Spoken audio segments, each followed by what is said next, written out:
While it seems President Trump is being criticized from all sides, the West Coast may be ground zero for the anti-Trump movement, at least by government officials there. Correspondent Dan Springer has that story tonight from Seattle. I'm filing a lawsuit today in federal court against President Trump.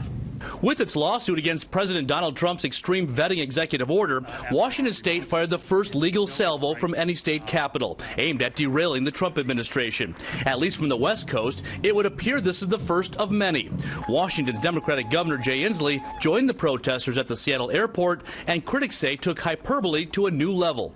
This is probably the most incompetent, ineffective, unconsciously provocative and dangerous action of any government I've ever seen.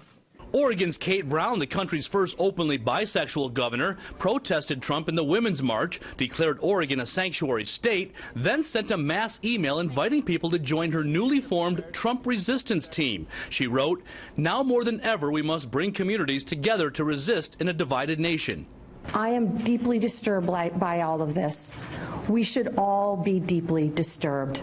The state's Republican Party shot back, saying this kind of rhetoric by a sitting Oregon governor is inflammatory, divisive, and unprecedented. And in California, where the Democratic-controlled legislature hired former U.S. Attorney General Eric Holder to thwart the Trump agenda, Governor Jerry Brown says he'll fight on many fronts, from immigration to the environment. We can't fall back and give in to the climate deniers. The science is clear. The danger is real. Some argue the governors are just doing what their voters want. Trump lost the left coast to Hillary Clinton by more than 4 million votes and 26 percentage points. But he did win 80 of the 133 counties. When you're elected as the governor of the state, you're elected not just to represent the voters who voted for you, but the people, all of the people of the state. The West Coast states could take the role Texas played during the Obama administration. It filed 48 lawsuits, defeating the president's plan to ease the threat of deportations for some illegal immigrants, losing on blocking Syrian refugees, and still fighting 20 cases, including the Clean Power Plan. Against Trump, the blue wall will also likely have some legal victories, but there also could be a cost.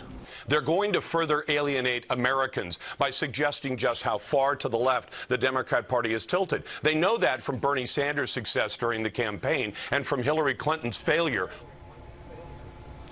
Governor Inslee's office says he has been in direct discussions with the governors of Oregon and California about how to respond to the overall Trump agenda. Outside of this travel ban lawsuit, there's been nothing concrete, but they are watching the promise, and they promise to act as soon as the appeal of Obamacare takes place. Chris?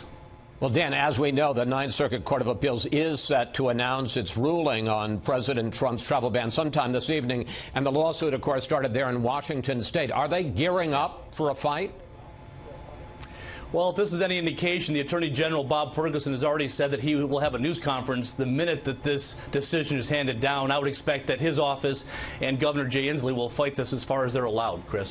Dan Springer reporting from Seattle. Dan, thanks for that.